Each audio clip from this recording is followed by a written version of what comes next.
벌써 2022년이 3개월이나 지나가고요. 오늘이 3월 마지막 제주입니다. 이번 달 우리 전체 기도 제목이 아까 우리 장로님께서 기도하신 것처럼 나를 향한 하나님의 계획을 정확한 언약으로 확인하는 한 달입니다. 그래서 오늘 예배 시간에 나를 향한 하나님의 정확한 언약을 붙잡는 시간이 되시기를 기도합니다.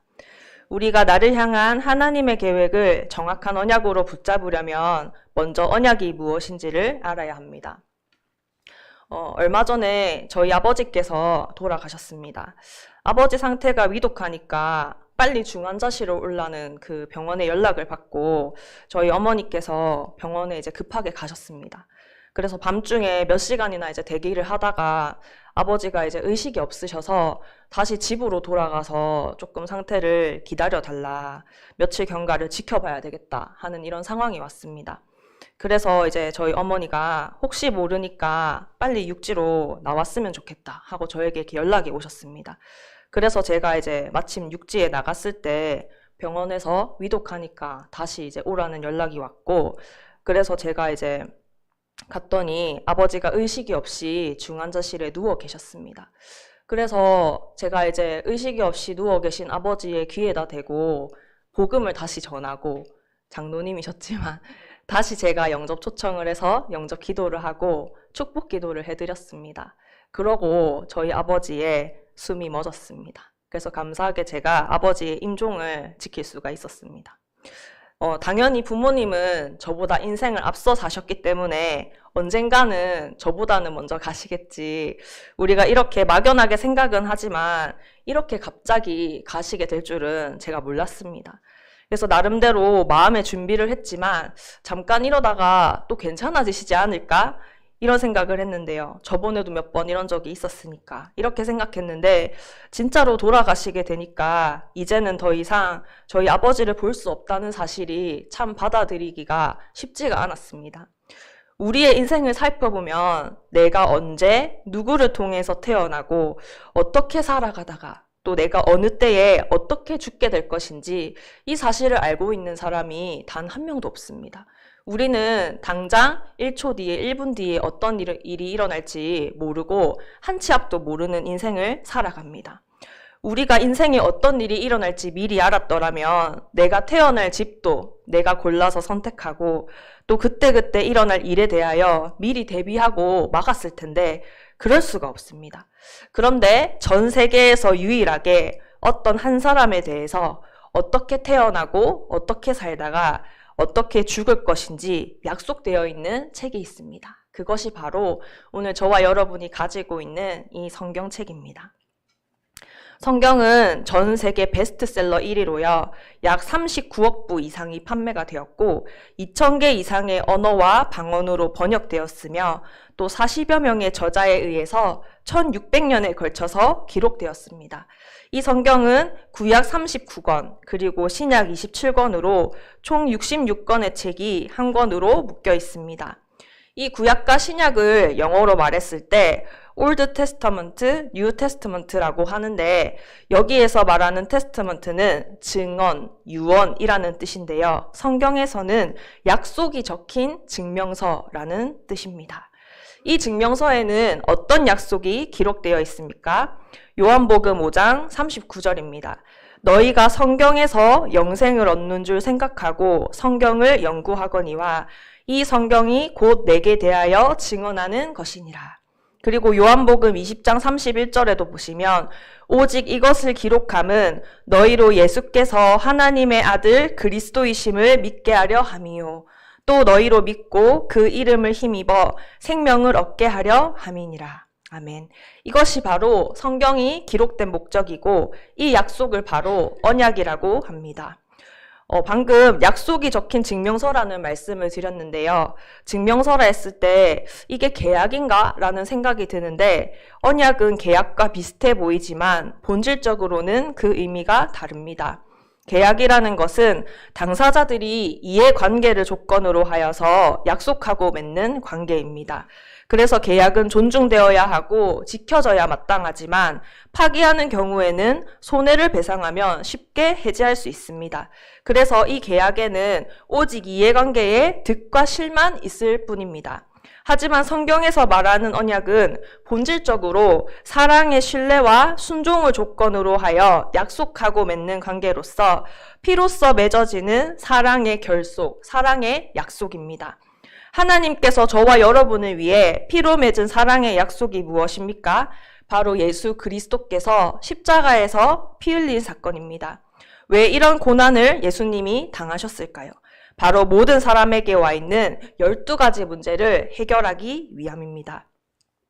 많은 사람들에게 도대체 어디에서 왔는지 알 수도 없어서 답답해 죽겠는데 설명도 할 수 없고 이해도 되지 않는 숨은 문제들이 있습니다. 그런데 많이 배웠을수록 가진 게 많을수록 이렇게 어려움을 당하지만 안 그런 척 하고 있습니다. 왜냐하면 이것을 드러내는 것이 창피하고 부끄럽기 때문입니다. 그래서 갈수록 우리의 인생들이 점점 더 어려워집니다. 이 문제들이 어디에서부터 왜 시작이 되었습니까? 첫 번째로는 창세기 3장, 6장, 11장의 문제입니다. 이 땅의 모든 사람은 영이신 하나님의 형상대로 영적인 존재로 창조가 되었습니다.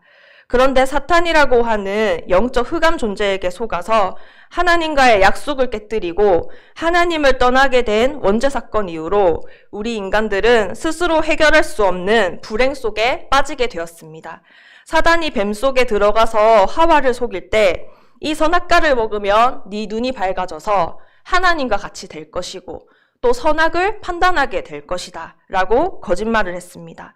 늘 보던 동산 중앙에 있는 선악과 나무였는데 그 말을 듣고 다시 이 선악과 열매를 보니까 이상하게 먹음직도 하고 보암직도 하고 지혜롭게 할 만큼 탐스럽게 보이게 된 것입니다. 선악과를 먹고 안 먹고의 문제가 아니라 우리의 인생의 중요한 순간이 올 때에 또 우리가 매 순간 우리가 누구의 말을 듣고 있냐는 것입니다. 이번 우리 원단 말씀에서도 선장과 선주의 말을 귀 기울여 들인 배가 그 항구에 머물러 있어야 하는데 겨울철을 지내기에 불편함으로 그 항구를 떠났습니다. 처음에는 순풍을 만나서 유유히 배가 잘 갔지만 유라굴로라는 큰 광풍을 만나서 이 배가 많은 죽음의 위기 속으로 빠지게 되었습니다. 해도 달도 별도 보이지 않고 구원의 여망마저 없어지고 소망이 없어진 그들의 인생에 선장과 선주의 말은 답이 되지 않았습니다. 이렇게 내가 주인이 된 나밖에 모르는 사람들의 특징이 있는데요. 사단에게 사로잡혀서 하나님을 잊어버리고 먹고 마시고 놀고 타락하고 육신의 만족과 성공을 위하여 열심히 달려갑니다. 돈이라면, 쾌락이라면, 자신의 안일함을 위해서라면 어떤 짓이라도 서슴지 않는 시대가 찾아왔습니다. 스스로의 인생을 멸망 속으로 밀어 넣어가며 살아가고 있습니다.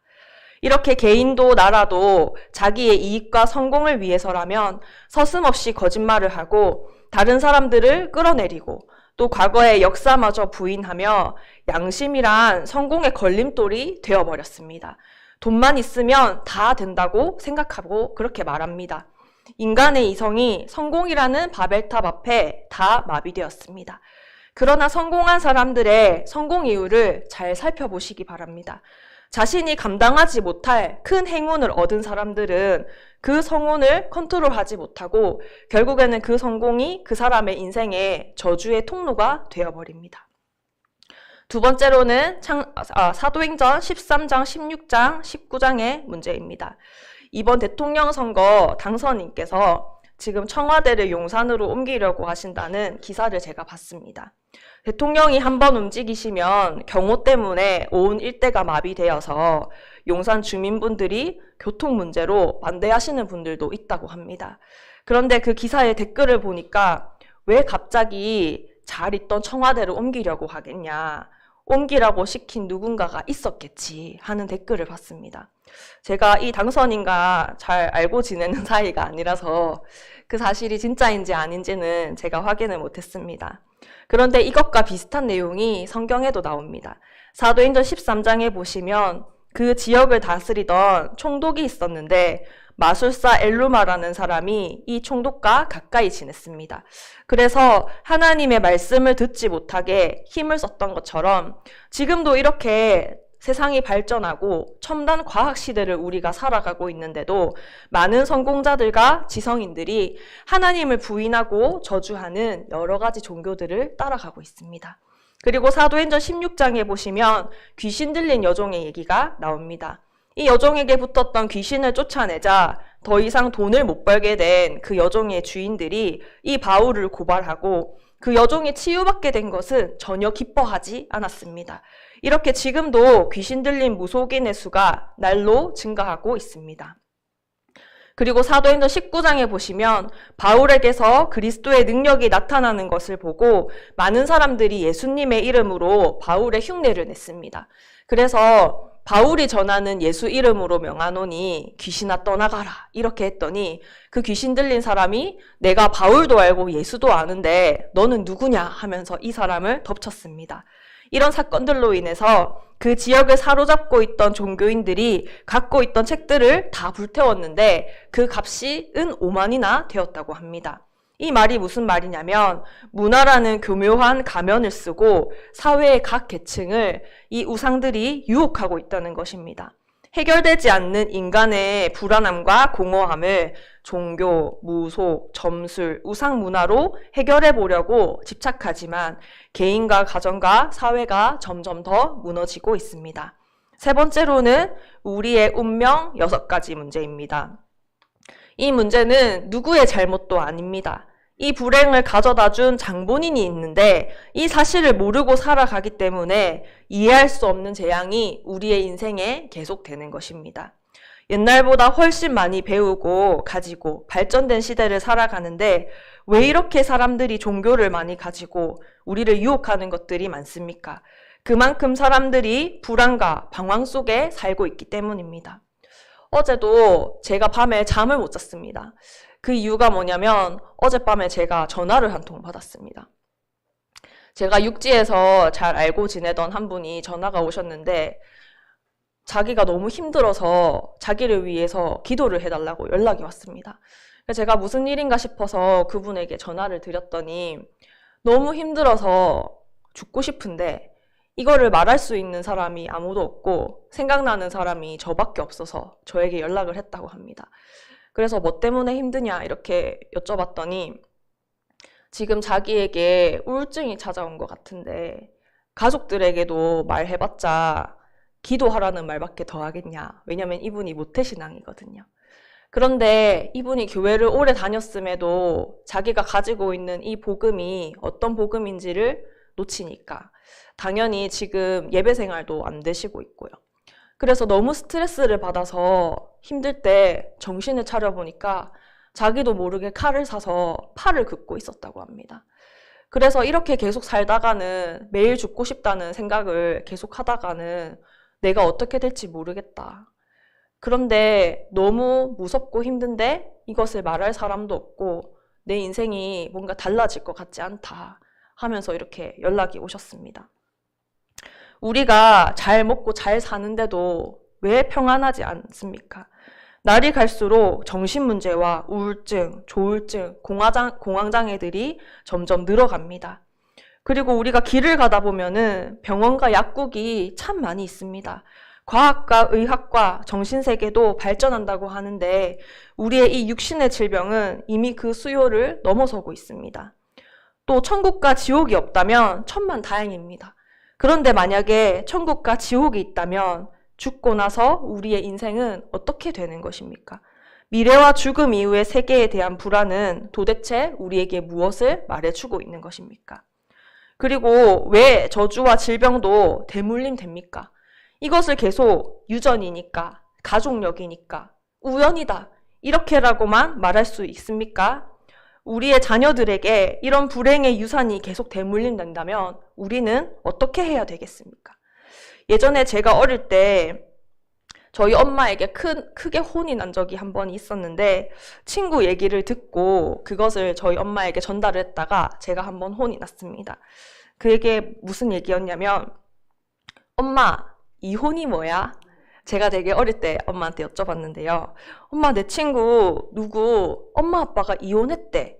이러니까 저희 엄마가 절대 그런 소리는 입에 담는 게 아니라고 어디 가서 절대 그런 말 하지 말라고 저에게 이렇게 큰 혼을 내셨는데요. 감히 입에도 담을 수 없는 단어가 이혼이었거든요. 그런데 지금은 너무나 쉽게 이혼을 하고 또 이혼하지 않기 위해서 법적으로 흔적을 남기지 않기 위해서 우리 살아보고 혼인신고를 하자.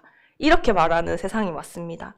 이혼하는 집은 계속 이혼하고 술로 망하는 집은 계속 술로 망하고 도박하는 집은 계속 도박하고 내가 신내림 받기 싫어서 무당이 되었는데 내 자녀도 신내림을 받고 그렇게 무속을 하시는 분들의 가정을 보면은 대부분 정신 문제와 육신 문제로 시달리고 계십니다.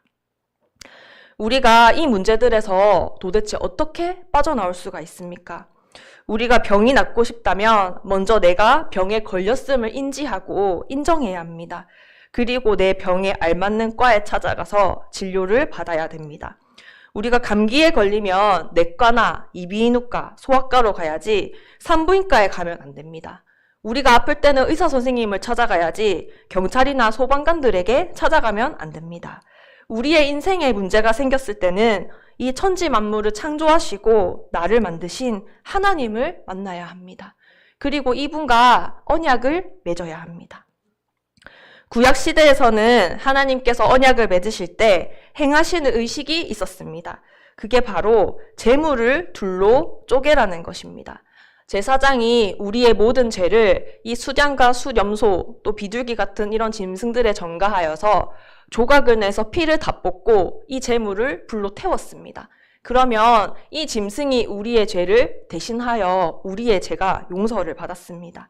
이 언약이라는 말은 히브리어 원어를 찾아보면 베리트라고 하는데 자르다, 끊다, 새기다의 뜻을 가진 바라라는 단어에서 파생되었습니다. 또 쪼개다라는 단어는 카라트라는 동사를 사용합니다.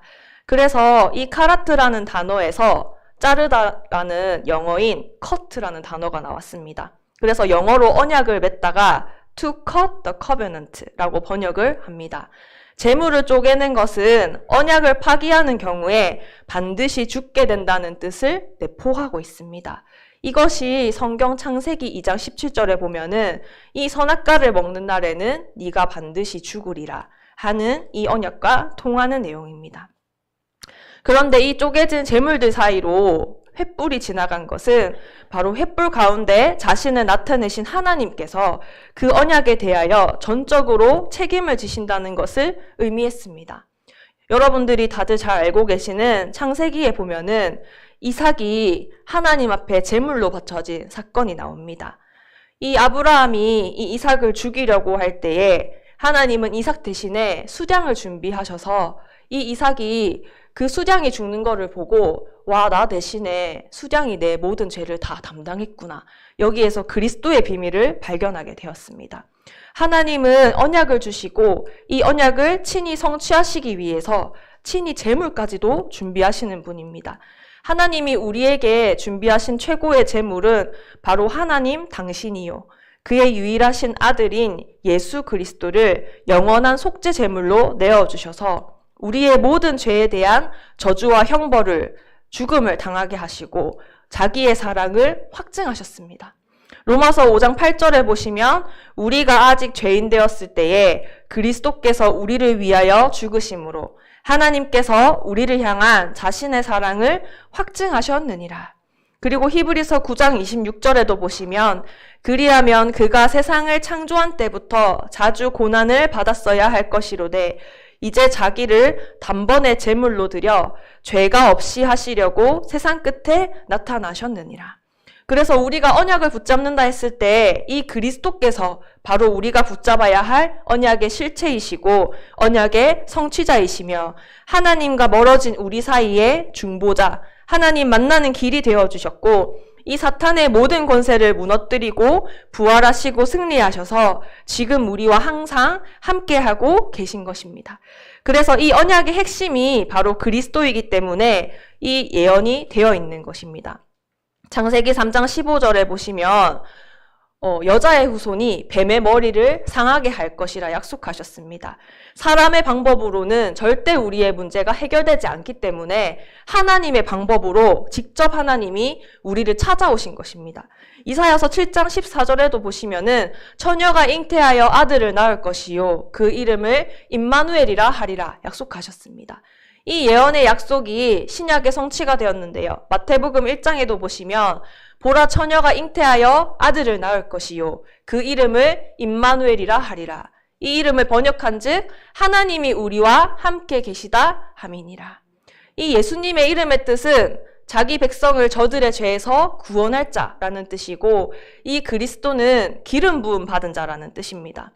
구약에서 어떤 사람들이 기름 부음을 받았냐면 선지자, 제사장, 왕의 일을 하는 사람들이 기름 부음을 받았습니다.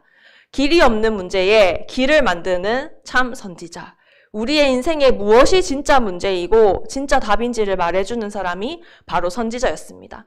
그리고 우리의 모든 죄를 해결하기 위하여 대신 제사를 지내준 일이 바로 제사장의 일인데요. 우리가 이 제사장 대신 그리스도를 만날 때 죄와 사망의 법에 있던 우리의 인생이 생명의 성령의 법으로 완전히 법적으로 해결이 됩니다. 그리고 이 마귀의 일을 멸하신 참 왕께서 지금도 우리의 모든 연약함과 모든 문제의 주인이 되어주셨습니다. 그래서 이 언약은 반드시 성취되게 되어 있고 우리는 바로 이 언약 성취의 증인입니다. 그래서 본론 첫 번째에 보시면 우리가 받은 이 복음, 언약의 시작은 바로 12가지의 문제 속에 있는 나를 발견하는 것입니다. 이제 이 예수님을 그리스도로 만난 저와 여러분은 과거에 나는 죽고 이제 우리 안에 그리스도께서 사십니다. 사단의 첫 번째 속임수가 뭐냐면 바로 너의 눈이 밝아져서 네가 하나님과 같이 될 것이다 라고 속이는 것입니다. 여러 가지 종교들이 나를 버리라고들 하는데 우리가 가진 종교나 선행과 많이 배운 것들이 나쁜 게 아닙니다. 너무나 좋은 것들이지만 그걸로는 우리의 인생에 찾아와 있는 이 영적인 저주와 재앙을 절대 해결할 수 없고 절대 구원받을 수 없습니다. 많이 배운 사람들이 복음을 깨닫지 못하고 있는 이유는 본인들이 너무나 어렵고 문제가 많은데도 안 그런 척 거짓말을 하고 있기 때문입니다. 우리의 인생을 내려다 놓고 진짜로 내 인생을 진실되게 쳐다봤을 때 우리의 어려운 문제 속에 그 누구도 도와줄 수 없다는 것을 우리는 잘 알고 있습니다. 사단에게 사실은 속고 있기 때문에 우리에게 와 있는 문제들은 내가 뭘 잘못해서 온 게 아닙니다. 왜 이럴까 생각할 필요도 없습니다. 왜냐하면 당연히 올 수밖에 없는 어려움이기 때문입니다. 그래서 스스로 빠져나올 수가 없기 때문에 필연적으로 하나님은 그리스도를 보내셨습니다. 우리가 복음을 알지 못하면 늘 자기 생각과 세상 것에 빠져서 자기 수준으로밖에 살아가지 못합니다. 내 것으로는 사단을 이길 수가 없고 눈에 보이지 않게 뒤에서 따라오는 재앙을 막을 수가 없고 이 지옥 배경을 이길 수가 없습니다. 그래서 하나님은 그리스도를 보내셨습니다. 우리의 인생에 절대적인 답으로 오셨습니다. 그리스도가 아니면 절대로 여기에서 빠져나올 수가 없습니다. 그래서 이렇게 12가지 문제 속에 있던 나를 내려놓고 이제는 그리스도 안에 있는 나를 다시 발견해야 합니다. 우리의 모든 문제와 사건과 만남과 응답 속에서 그리스도가 나를 주장하시고 있습니다. 이제는 내 생각과 내 기준과 내 경험과 내 고집을 우리가 주장할 필요가 없습니다. 왜냐하면 더 완벽하시고 능력이 무한하신 하나님이 지금 저와 여러분과 함께 하시고 십자가에서 죽으실 때 단번에 우리의 모든 문제를 다 이루셨기 때문입니다. 그래서 세 번째로 나의 것, 나의 현장을 발견해야 됩니다. 어디에서 발견해야 되느냐? 아무도 알지 못하는 그 외로움 속에서 하나님이 만드신 나를 찾는 것입니다. 그리고 수많은 갈등 속에서 우리는 갈등할 필요가 없습니다. 하나님께서 주신 나의 것을 찾는 것입니다. 그리고 위기라고 생각하는 여러 가지 문제를 만났을 때 하나님이 예비하신 나의 현장을 찾는 것입니다. 그때 이 위기는 더 이상 위기가 아니게 됩니다. 이게 언약을 이루는 시작입니다. 그런데 대부분 이게 잘 안 되고 있습니다. 왜냐하면 제일 어려운 부분이 바로 나이기 때문에 다른 사람들의 문제는 뭔가 우리가 객관적으로 볼 수가 있는데 내 문제는 객관적으로 보기가 참 어렵습니다. 우리가 현장에 가면은 늘 시험에 빠지는데요. 이 사람이 문제다, 저 사람이 문제다. 이대로 놔두면 일이 되어지겠냐? 우리가 살아온 만큼 그 세월 동안 갖고 있는 게 있습니다.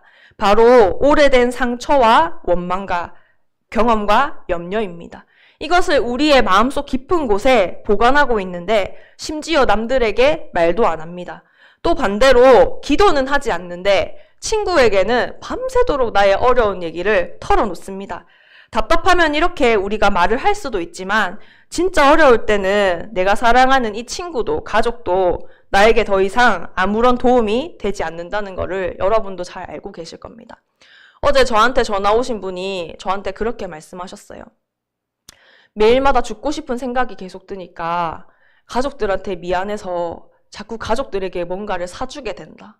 이렇게 말을 하는데 제가 참 그 말을 들으면서 마음이 아팠고 저에게 말을 해줘서 너무 고맙다. 이렇게 제가 말을 했는데요. 우리가 우리의 노력과 방법으로 될 것 같으면 하나님이 왜 그리스도를 보내셨겠습니까? 다른 종교는 다 잘못됐고 우리만 맞아. 이런 고집과 아집을 말하는 게 아닙니다. 그리스도는 하나님이 우리에게 주신 최고의 답입니다. 우리의 인생에 가장 필요하기 때문에 하나님이 우리에게 은혜의 선물로 주신 것입니다. 우리가 지금 염려하고 있는 거 이제 더 이상 염려하지 않으셔도 됩니다.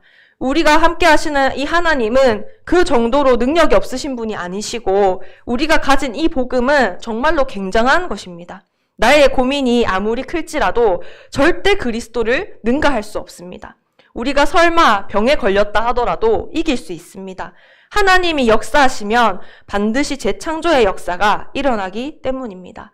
사람들은 기도할 때, 말씀 붙잡을 때 어떤 일이 일어났는지 잘 알지 못합니다. 하지만 성령께서 역사하실 때는 실제로 우리의 몸에도 하나님의 역사가 일어납니다. 그래서 두 번째로 복음의 여정입니다. 이렇게 우리가 복음 안에서 우리의 모든 것을 시작할 때 하나님은 우리에게 교회사의 흐름을 보여주십니다. 바로 복음의 흐름입니다. 교회사를 보시면 복음이 없어질 때마다 재앙이 오고 그때마다 하나님은 소수의 사람들을 일으키셔서 이 복음을 회복하셨습니다. 그래서 바로 하나님이 저와 여러분을 오늘 이 자리에 부르신 것입니다. 이 정체성에 대한 진정한 감사가 나올 때 치유의 역사가 일어납니다. 사단의 목적이 무엇이냐면 바로 교회가 복음을 놓치게 하는 것입니다. 그때마다 이 시대에 재앙이 임했습니다. 그리고 복음을 들고 일어나려고 할 때마다 이 힘을 가진 기득권 세력들이, 교권들이 이단을 만들어내는 작업을 했습니다. 그때마다 시대를 바꾼 사람들은 바로 누명 쓴 이단들이었습니다. 하나님은 단 한 번도 교권을 쓰신 적이 없고 힘이 없고 무능한 초대교회와 마틴 루터, 무디, 웨슬레 같은 사람들을 사용하셨습니다. 그래서 하나님이 저와 여러분을 부르신 것입니다. 이것을 우리가 알면 억울하고 손해보는 일을 당해도 전혀 시험에 들 이유가 없습니다. 이 믿음의 사람들의 여정이 있습니다. 이 땅의 모든 나무가 다 불에 타서 없어져도 그 뿌리는 남아있게 됩니다. 이게 바로 저와 여러분들입니다. 또 그 뿌리에서 새순이 자라나게 됩니다. 이게 바로 저와 여러분들이 키우고 있는 후대와 자녀들입니다. 그리고 그 남은 자들이 큰 숲을 이루게 됩니다. 그게 바로 흩어진 자 나그네들입니다. 스데반의 환란으로 인해서 많은 사람들이 흩어졌는데 처음으로 노예포로 속국되어서 하는 선교가 아니라 자발적인 선교를 하는 안디옥 교회가 세워졌습니다. 많은 시험과 환란과 핍박을 이긴 사람들이 뜬 눈입니다. 내가 누구인지를 알면 내가 갖고 있는 염려에서 벗어나기만 하면 바로 하나님의 역사는 시작이 됩니다. 세 번째로 우리의 인생에 진짜 남은 것입니다. 바로 후대운동입니다. 우리가 왜 오늘도 사업을 하고 왜 공부를 해야 하냐? 바로 우리의 후대들이 제대로 복음을 누릴 수 있도록 곳곳에 발판을, 도단성 운동을 우리가 일으키는 것입니다. 다윗은 왕이었지만 사실은 왕이 아니라 세계를 살리는 선교사였습니다. 왕이 부업이고 바로 이 세계를 살리는 선교사가 다윗의 주업이었습니다. 우리가 왜 돈을 벌고 사업을 하냐? 우리 중직자분들이 왜 집과 회사가 영적 세계를 이끄는 도단성이냐, 이 정체성을 절대 놓치지 말으셔야 합니다. 이걸 알고 우리가 말씀을 들으면 하나님의 말씀이 내게 살아서 역사하는 부분이 나옵니다. 내가 당하고 있는 고난과 염려는 절대 걱정할 필요가 없는 것입니다. 우리의 과거의 것은 전부 발판으로 변하는 것이지 이제 더 이상 내 것이 아닙니다. 분명히 하나님은 재창조의 축복을 예비하셨습니다. 이게 바로 우리가 평생 받아야 할 응답이고 평생 보고 걸어가야 할 여정입니다. 세 번째로는 복음의 누림입니다. 이제 더 이상 예수가 그리스도, 모든 문제 해결자, 이것을 알고만 끝나는 것이 아니라 나의 것으로 누릴 때 우리에게 임하는 모든 재앙, 우리 현장에 임하는 모든 재앙을 막게 됩니다. 많은 사람들이 성공이라고 생각하는 것이 하나님도 없이 참 어마어마해 보입니다. 여기에 속기 때문에 복음을 누리지 못하는 것입니다. 세상의 성공은 배후에 사단이 역사하고 있기 때문에 임시 성공이고 거짓 성공입니다. 많은 사람들이 성공을 위해서 열심히 달려가지만 우리는 성공 이후에 무너질 것, 다가올 영적 문제와 영적 한계를 우리는 대비해야 합니다. 그리고 많은 사람들이 인간관계 때문에 갈등하고 무너지고 이 복음을 누리지 못합니다. 회사에 가도 나를 괴롭게 하는 사람이 있고 집에 가도 나를 이해해주지 못하는 이상한 사람들이 있습니다. 근데 사실은 우리가 두려워할 게 전혀 없는 것이 우리를 힘들게 하는 사람은 사실 지금 너무 힘들어서 도와달라고 신음하고 있는 것입니다. 그리고 세 번째로는 과학과 문화와 문명이 계속 발전하고 있는데 이것들이 너무나 세련되게 멋있어 보이지만 우리에게 재앙을 몰고 옵니다. 그래서 하나님이 저와 여러분을 부르신 것입니다. 이제는 이 복음을 나의 것으로 누리기만 하면 됩니다. 결론입니다. 여호와의 신에 감동된 자, 하나님께 쓰임받은 사람들의 특징입니다. 우리가 지금 이 자리에 앉아 있는 것이 얼마나 중요하고 소중하고 가치가 있는지를 잘 아셔야 됩니다. 운명과 사주와 팔자와 우상 숭배 속에서 구원의 여망마저 없고 소망마저 없던 인생을 살다가 이제는 우리가 하나님의 자녀가 되었습니다. 우리가 지금 어디에 앉아 있냐면 이 시대에 유일하게 하나밖에 없는 이 제주도를 살리고 전 세계를 살리는 복음을 누리고 전하겠다는 사람들이 이 자리에 모여 있는 것입니다. 우리 교회를 처음 불러주셨을 때 하나님이 뭐라고 말씀을 주셨냐면 하나님이 원하시는 자들을 부르시니 나아온지라. 우리가 이렇게 육지를 떠나서 제주도로 오고 또 제주시에서 저 멀리서 이렇게 예배를 드리러 오셨는데요. 우리가 우연으로 오게 된 것이 아니고요. 매주 오는 예배니까 오게 된 것이 아니고요. 이 복음을 정말로 누리고 전하라고 하나님이 저와 여러분을 한 배에 타게 하신 것입니다. 그래서 바울 한 사람이 붙잡은 내가 가이사 앞에 서야 하리라 라는 언약 때문에 그 배에 탔던 276명이 다 살아났던 것처럼 언약을 붙잡은 저와 여러분 한 사람 때문에 하나님은 우리의 가정과 산업과 후대와 이 지역 현장을 반드시 살리실 것입니다. 그래서 안심하시면 됩니다. 내 인생이 왜 이렇게 힘들고 안 될까 하는 분들이 혹시 계실 수도 있습니다. 우리가 주변의 사람들을 봐도 저 사람은 진짜 되는 게 없다. 안 되는 사람들이 분명히 있습니다. 근데 그 사람들도 본인들도 압니다. 힘이 빠져 있는데 더 힘이 빠지는 이유가 있습니다. 왜냐하면 내가 안 되고 있는 것을 다른 사람들도 보고 알기 때문에 힘이 빠질 일이 참 많이 있습니다. 그래서 다른 사람들이 잘 되는 얘기를 들으면 나는 왜 그렇게 안 될까 속상하고 신경질이 나기도 합니다. 우리가 하나님 앞에 헌신할 때에 내가 뭔가 힘을 얻고 은혜를 받아서 응답받아서 헌신해야지 아닙니다.